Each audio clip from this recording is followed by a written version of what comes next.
Hey everyone, my name is Josh, I'm Trisha. and today we're going to be talking about what gear you need in order to play keys at Hillsong Church. So Trisha, what do I need? Okay, the first thing that you need is you need a program to run sounds on. Mm-hmm. So the most common and the easiest program to use is called Mainstage. Yep. But that's only for Apple computers. So if you don't have an Apple computer, you'll need to find another solution. Mm-hmm. There are lots of programs that you can run it through. You can use Ableton and other choices. Mm-hmm. But we're just going to talk about Mainstage because that's the easiest. So where do I get Mainstage? You get Mainstage from the App Store inside the computer. Mm-hmm. Mm-hmm. And how much is it? So it's about 50 Australian dollars. Okay. Yeah. Yeah. So it's not too bad. Yeah. It's actually a really nice program. You would never need another one. Yeah. It's not something you'll need to replace in the future. So what exactly is Mainstage? We've talked about it a little bit, but what does Mainstage do? Yeah. So it's kind of like a binder. Yeah, that's a good way to think about it. Analogy, I guess. But it takes sounds and information and it stores them and it organizes them so that it's really easy for you to use when you play live. So it comes with some sounds. It actually comes with lots of decent sounds. And then it has you can set it up so that you can see your keyboard, you can see different knobs on your keyboard, and then you can save sounds. So you can edit the sounds. Basically what that means is you can play with the different functions they have and make them sound like you want them to sound like. Yeah. And then you can save them. And you can save them in sets or concerts so that you have a preparation like, this is for my workshop tomorrow, these are the sounds I need. Really accessible, very easy. But what's great about Mainstage is you can use more than just Mainstage sounds inside. Yeah. So as you grow, as you learn more about keys, as you invest more into what you do, you can put lots of different things, and Mainstage will house them all. Yeah. And save all of the settings, and super easy. It's really great. Yeah. Cool. Yeah. So I think that's everything about Mainstage. That's great. Yeah. What's next? What do I need after I get Mainstage? After you have Mainstage, another thing that you'll need is you need to somehow go from the keyboard that you're using into the computer so that you can control Mainstage. And the best way to do this is by having a USB cable. Yeah. Yay for props off stage. So you will definitely need a USB cable. And you can get these pretty much anywhere, from Kmart to JB Hi-Fi. I hear at Kmart right now they're like $5, so that is That's really true. Great. So they're really super inexpensive, and as you'll see, you'll need USB-A, which is like your regular normal USB looking end, to USB-B. So it's like this weird square knobby thing. Yes! Yay for square knobby things.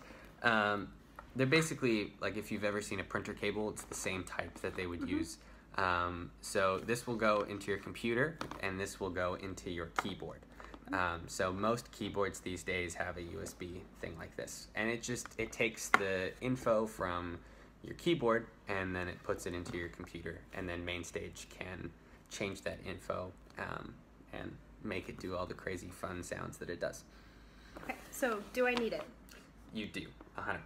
How many do I need? 2 of them, because you're actually going to go from your keyboard to your computer, and then you need to go to something called your interface. Yes, so that's actually the next thing we need to talk about. I love smooth segues, they're the best. It's fantastic. So, do I need an interface? Kinda. Kinda. What do you mean by kinda? You will need one in order to play. Yes. But you can also get them from other people. Yes, you don't need to own one. And where do I get one, Trisha? So for my first 8 months of playing, I got one from songwriters, because songwriters actually have to use them when they record. You can also get them online. You can get them used on Gumtree. You can get them from America because everything's cheaper there. You can get them on eBay. Yeah, so I would really recommend getting help from someone before you buy one, especially if you buy a used one. Yeah. Because they're around $100 to $600 depending on what you get. This one here is about 150 American dollars. Yeah, right around there. If you buy it from America. And then it's a bit more if you buy it in Australia, but Yeah. it's around Buy the it same. in the States. That's probably a better call. Yeah.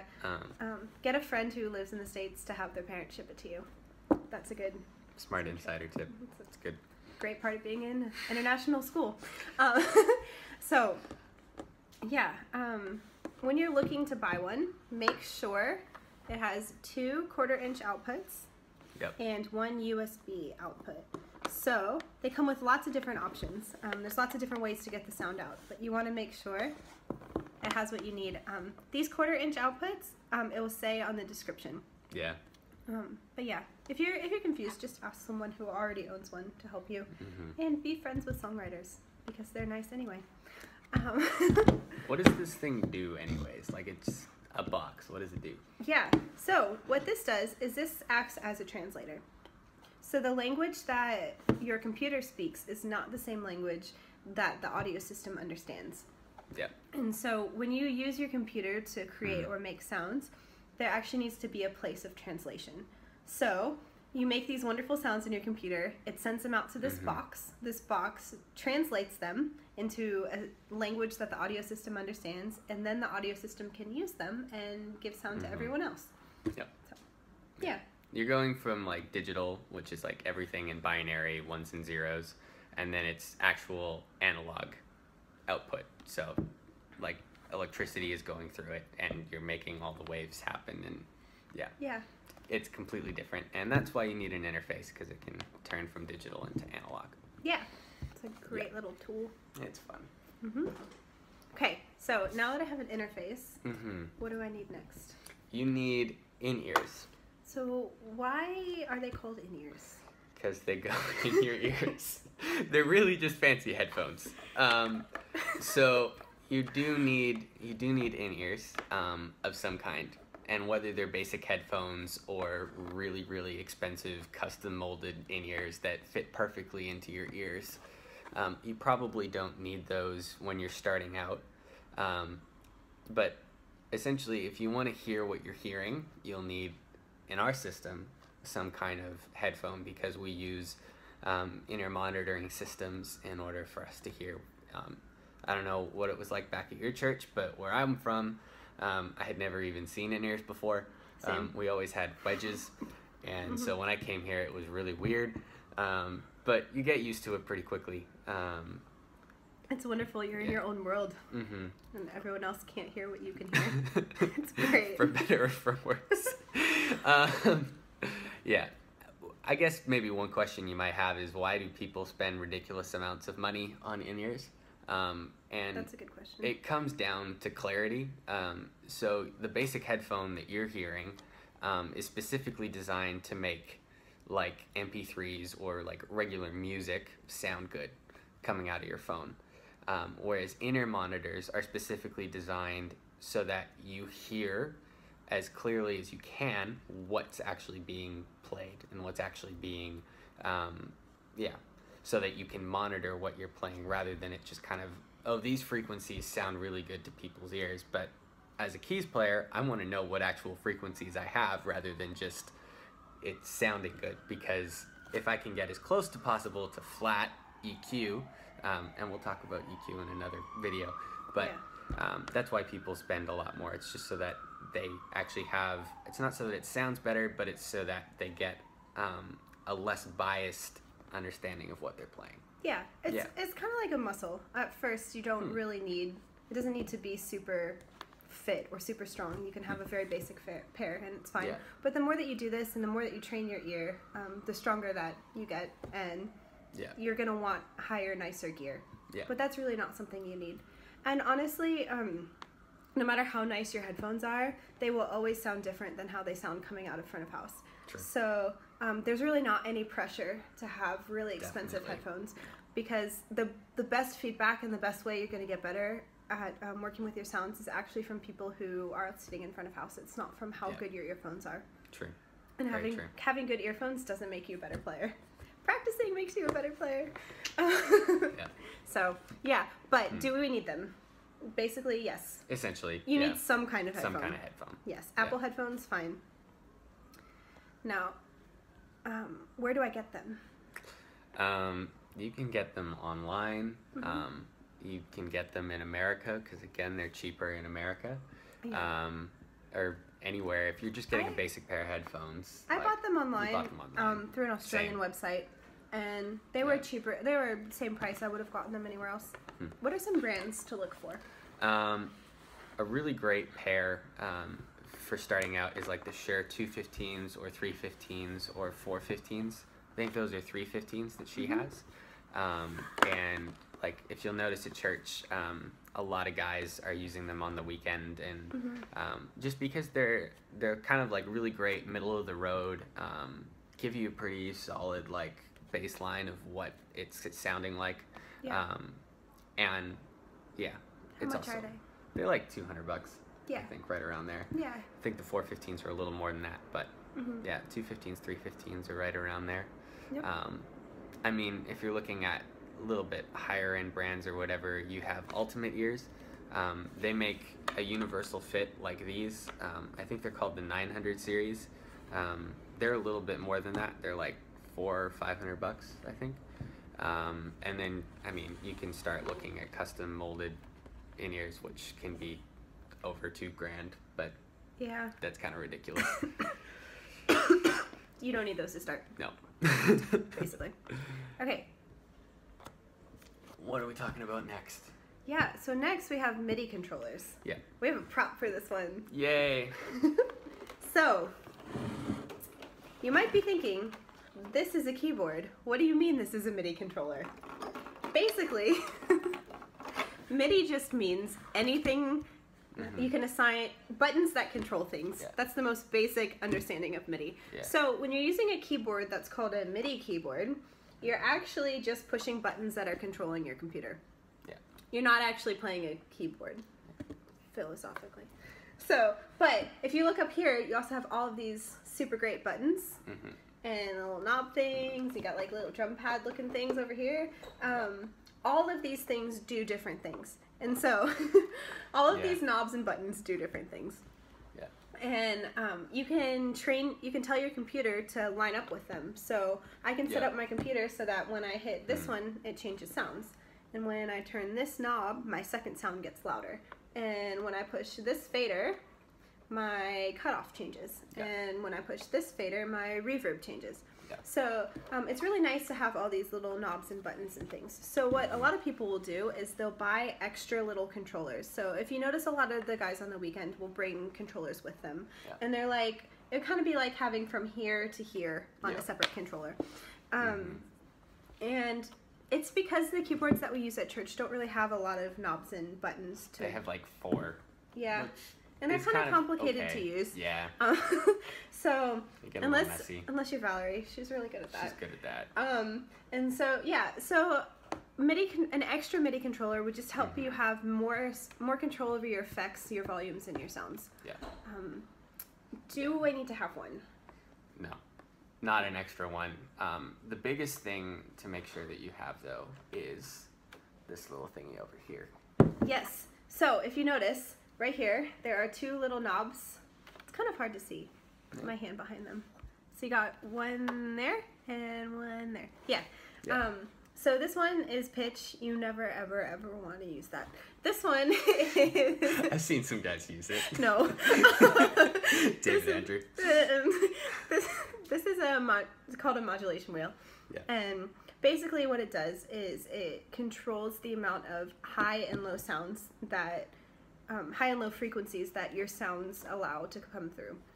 Well, you can assign it to anything, but typically it's assigned to a low-pass filter, which is what that does. Yeah, and so the reason that you would want to be able to use something like this in a Hillsong context is it's a really great way to create a building effect when you go from like a softer chorus to a louder bridge or something.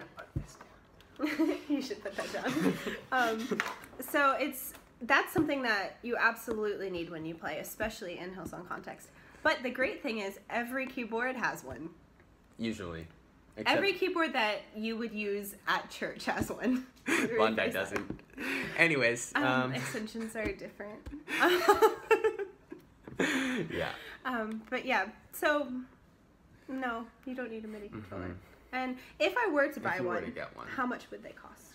They're like a really common one is the Korg Nano Control 2 control with a K. And I think that's like $70 if you get it online. I might be wrong about that. But... It is. I'm looking at buying one right now. Okay, gotcha. There you go. I've been researching it. And so, yeah, they're really great. MIDI is like, it's actually like that language I was talking about earlier with communicating. And so MIDI is the language that we use to communicate across any keyboard or any controller. So when you move that button, it's sending something that the computer can understand. Yeah. Yes. Yeah. That's very true. All right. What's another thing that we can talk about? Should we talk about effects pedals? Yeah. Well, I mean, so when you go to a weekend service and you see a keys player playing, or you watch a video of Autumn or Pete James or David Andrew talking about how they play keys, and you look and you see this like, whoa, they've got so many different things going on. They've got like 8 computers and all this stuff. Something that's actually really common are effects pedals. Yeah. And that's kind of been trending a lot lately. Yeah. People are using them more and more. Basically, they're just guitar pedals. Yeah. We're stealing the electric sounds. Yeah. But yeah, they're external to the software. So what you might see is like a computer set up here, and then underneath you might see like shelves of stuff. And on those shelves of stuff, you would have little effects pedals.